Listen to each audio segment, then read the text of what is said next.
आपसे अपील करता हूं कि दोनों सरकारों से पूछिए, पुलिस के हिरासत से जब उनका अपहरण कर दिया गया तभी क्यों एफआईआर दर्ज। इसके मुख्य न्यायाधीश ने इस पर वायरल वीडियो के बाद आवाज स्वतः संज्ञान नहीं लिया होता तो न छाछ बोलती और न छन्नी बोलती, न मोदी मुंह खोलता और न स्मृति ईरानी मुंह खोलती जो बात बात में कुछ बोलने वाली थी। इसलिए मेरे प्यारे जी, मर्जी रिपोर्ट मोदी सरकार और बीरेन सरकार दे रही हो और देगी, मैं आपसे अपील करता हूं कि सिटिंग जजों की तरफ सुप्रीम कोर्ट के सिटिंग जजों को आप तय करें और वह मणिपुर में जाकर के आदिवासियों के बीच में पहुंचे। राहुल गांधी ने भ्रष्टाचार की पोल खोल करने की शुरुआत की थी, पोल खोल न खुले संसद के अंदर राहुल गांधी की संसदी छीन ली। बावजूद इसके राहुल गांधी बगैर सांसदी के भी मणिपुर के परिवारों को जाकर के वहां प्रेम का संदेश, प्यार का संदेश देशवासियों की तरफ से लेकर के गए, लेकिन नरेंद्र मोदी ने मुंह नहीं खोला। अपील करता हूं देश के संविधान की हिफाजत के लिए, देश के इंसानियत की हिफाजत के लिए, देश के महिला के सम्मान के लिए सुप्रीम कोर्ट के सिटिंग जजों का एक दौरा मणिपुर में आदिवासियों के बीच में होना चाहिए।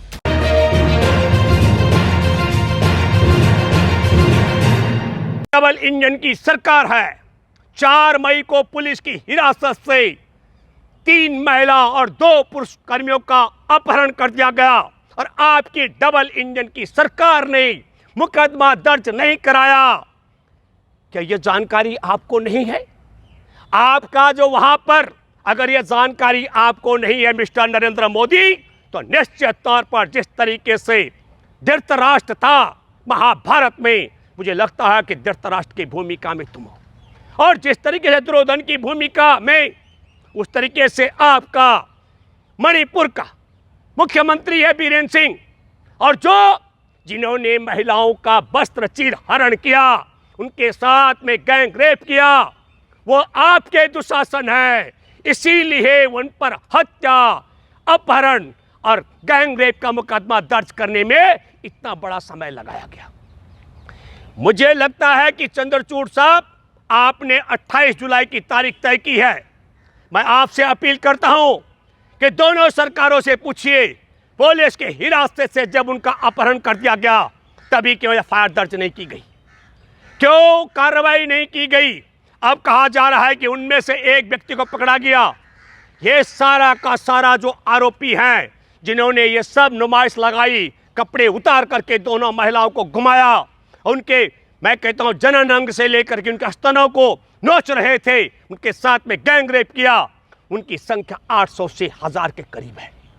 और यही नहीं, इससे पहले एक और बता दूं आपको, 4,547 हथियार, राइफलें, लाइट मशीन गन जो मणिपुर पुलिस के प्रशिक्षण केंद्र से लेकर के वहां की 7वीं 8वीं बटालियन से मैतेई समुदाय के लोग लेके चले गए। 6 लाख से ज्यादा उनके पास गोलियां हैं। और आप कह रहे हैं मणिपुर पर किसी को मुंह नहीं खोलना चाहिए। तब मैं ये सवाल खड़े करने वाला हूं कि क्या कारण है आज की तारीख में आदिवासी कुकी समुदाय के, जिनका मैं जिक्र कर रहा हूं, जिस समुदाय की महिलाएं, जिनके वस्त्र निकाल करके इस तरीके से किया गया, उस 21 साल की युवती को बचाने उसका भाई जब आया तो 19 साल का उसकी वहीं पर गोली मार के हत्या कर दी गई। पुलिस ना तो अपहरण करने से बचा पाई, न पुलिस अपहरण के बाद उन्हें बचा पाई, न बलात्कार करने से बचा पाई, न कपड़े उतार करके उनकी नुमाइश, उनका जो परेड लगाई गई, न उससे हिफाजत कर पाई।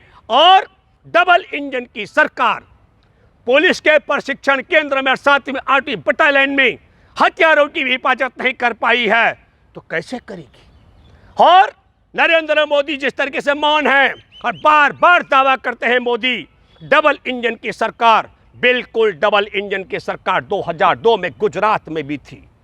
नरेंद्र मोदी तब भी मुख्यमंत्री थे और मुख्यमंत्री रहते हुए और केंद्र में भी अटल बिहारी वाजपेयी की सरकार थी, भाजपा की डबल इंजन की सरकार थी। देश ने और दुनिया ने देखा है, अभी भी जब नरेंद्र मोदी विदेश गए थे तो मरना चाहिए। अब तुमको 140 करोड़ की आबादी का मान सम्मान याद आ रहा है जब हमारे देश के मुख्य न्यायाधीश ने इस मसले को उठाया। और तुम बोलोगे भी कैसे।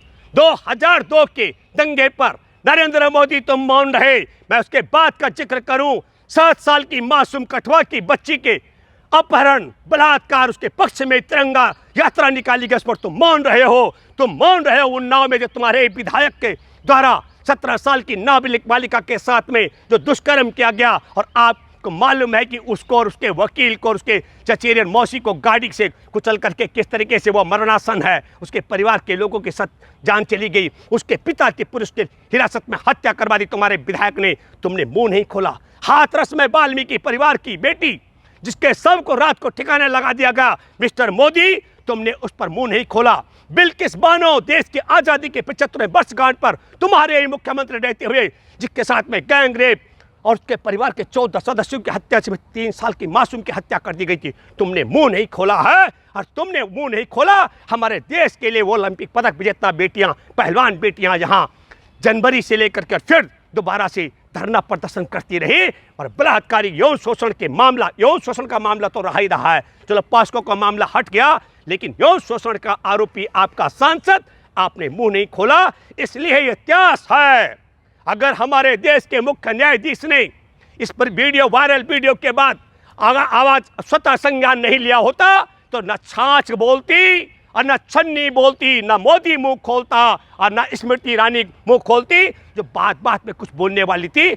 इसलिए मेरे प्यारे देशवासियों, हम सब लोग हम दुआ करते हैं उस युवती के 19 साल के जो भाई है उसके आत्मा को ईश्वर शांति प्रदान करे। 160 लोगों की जान चली गई है, कोई बोलने वाला नहीं है। आखिरकार मैं दावे के साथ में कह सकता हूं, ईमानदारी के साथ में जांच पड़ताल अगर होगी तो लाइट मशीन गन, राइफलें और पूरे इस तरीके से पूरा असला लूट करके ले जाएं, और केंद्र और राज्य सरकार डबल इंजन के हाथ पे हाथ धरे बैठे रहे, ये कभी हो नहीं सकता है। और ये तो 2 युवतियों का, 2 महिलाओं का वीडियो कुछ समय के लिए इंटरनेट चालू हुआ। पूरे जो वहाँ आदिवासी समुदाय के लोग हैं, इस तरीके से आदिवासियों की महिलाओं के साथ में नग्न करके घुमाने का जो मसला है, 2 महिलाओं का वीडियो उजागर हुआ है। अभी तो वो लाखों की आबादी है उनकी, कुकी समुदाय की। तो क्या आदिवासियों के साथ जो जुल्म हो रहा है, जो अत्याचार हो रहा है, और ये पराकाष्ठा की बात है, मैं दावे के साथ मैं कह सकता हूं कि निष्पक्ष तरीके से अगर जांच होगी तो ऊपर पहाड़ियों से आदिवासी महिलाओं का अपहरण करके लाया जा रहा है, गैंग रेप किया जा रहा है। उस सिलसिले को कैसे रोका जाए, मैं तो मुख्य न्यायाधीश जी आपसे कहता हूं, जो मर्जी रिपोर्ट मोदी सरकार और बीरेन सरकार दे रही हो और देगी, मैं आपसे अपील करता हूं कि सिटिंग जजों की तरफ, सुप्रीम कोर्ट के सिटिंग जजों को आप तय करें और वह मणिपुर में जा करके आदिवासियों के बीच में पहुंचे। और तब वहां पर आदिवासियों की स्थिति क्या है, उनके पास तो बड़े घर भी नहीं है, बहुत साथ ज़्यादा आबादी झोपड़ियों में रहती है, जंगल में ही रहते हैं, अपना वही खेत खलिहान में खाते पीते, वो सरकार से बहुत ज़्यादा मदद भी नहीं मांग रहे। तो ऐसी दशा हमारे देश की पहुंचा दी है। मैं प्यारे देशवासियों आपके बीच में फिर इसलिए कहना चाहता हूं, हमारे देश के प्रधानमंत्री का दायित्व था, प्रधानमंत्री ने मुंह नहीं खोला। मणिपुर में राहुल गांधी सांसद भी नहीं है। राहुल गांधी ने भ्रष्टाचार की पोल खोल करने की शुरुआत की थी, पोल खोल न खुले संसद के अंदर राहुल गांधी की संसदी छीन ली। बावजूद इसके राहुल गांधी बगैर सांसदी के भी मणिपुर के परिवारों को जाकर के वहाँ प्रेम का संदेश, प्यार का संदेश देशवासियों की तरफ से लेकर के गए, लेकिन नरेंद्र मोदी ने मुंह नहीं खोला। तब मैं आपके सामने फिर याद दिलाना चाहता हूँ, चाहे वह मासूम कठवा की 7 साल की बच्ची हो, चाहे उन्नाव में इन्हीं के विधायक के द्वारा 17 साल की नाबालिग बलात्कार पीड़िता जो आज भी मरणासन दशा में हो, चाहे बिल्किस बानो जो सुप्रीम कोर्ट के दहलीज पर चक्कर काट रही है, चाहे महिला पहलवान जो आज की तारीख में, खासकर मैं महिलाओं से कहना चाहता हूँ, यौन शोषण अगर दादी माँ हो गई होगी आज और युवा अवस्था में यौन शोषण होगा, उस दादी माँ की हिम्मत नहीं पड़ती ये बोलने की कि मेरा कभी यौन शोषण हुआ था। इस बैरिकेड्स को, इस लक्ष्मण रेखा को पार करने वाली हमारे ओलंपिक पदक विजेता बेटियों ने धरना दिया, नरेंद्र मोदी ने उनके विषय में मुंह नहीं खोला, और मणिपुर के विषय में भी मुंह खोलने में भी नरेंद्र मोदी ने 78 दिन लगा दिए, वो भी तब जब हमारे देश के मुख्य न्यायाधीश चंद्रचूड़ साहब ने कठोर शब्दों में धमकी दी है। तब आपको सोचना पड़ेगा कि नरेंद्र मोदी जो बात बात पर, हर बात में भी क्या बोलते हैं, पूरा वीडियो वायरल हो रहा है मणिपुर का, लेकिन देखिए इसमें भी राजनीति। कहा राजस्थान की बेटी हो चाहे छत्तीसगढ़ की बेटी हो, क्या छत्तीसगढ़ राजस्थान में, मैं मानता हूं देश के किसी भी कोने में ऐसी घटना नहीं घटनी चाहिए, लेकिन मसला मणिपुर का था। तब मैं देशवासियों आप सब लोगों से आगाह करना चाहता हूं कि बेटियों के मसले पे भी ये बोलने वाला नहीं। देश के जवानों, देश के संविधान का, नारी के सम्मान का, इंसानियत का, हर चीज का अपमान मणिपुर के इस वायरल वीडियो ने कर दिया है। मैं चंद्रचूड़ साहब आपसे अपील करता हूं, देश के संविधान की हिफाजत के लिए, देश के इंसानियत की हिफाजत के लिए, देश के महिला के सम्मान के लिए सुप्रीम कोर्ट के सिटिंग जजों का एक दौरा मणिपुर में आदिवासियों के बीच में होना चाहिए। और आदिवासियों से मैं अपील करता हूं, आदिवासी को राष्ट्रपति बनाने के बाद मंदिर में नहीं जाने दे रहे हैं। इससे पहले दलित को राष्ट्रपति बना करके धक्के मारे गए थे उड़ीसा में, आप सब लोगों ने देखा। मंदिरों में घुसने पर दलितों को राष्ट्रपति बनने के बाद भी, आदिवासियों को राष्ट्रपति बनने के बाद भी धक्के मार के बाहर करा जा रहा है। और पुलिस की हिरासत से आदिवासियों का अपहरण करके, निर्वस्त्र करके, बलात्कार करके हत्या भी कर दी जाए। या FIR दर्ज कराने में 50 दिन लगाए जा रहे हैं। और मुंह खोलने की तब तक हिम्मत नहीं की जब तक सुप्रीम कोर्ट के मुख्य न्यायाधीश डांट नहीं लगा रहे। यह बात देश के आदिवासी और दलित और देश के आम अमन पसंद और संविधान का सम्मान करने वालों को याद रखनी पड़ेगी। अपील करता हूं आप सब देशवासियों से कि आदिवासियों के हित में इस वीडियो को अधिक से अधिक शेयर करें। धन्यवाद। जय हिंद, जय जवान।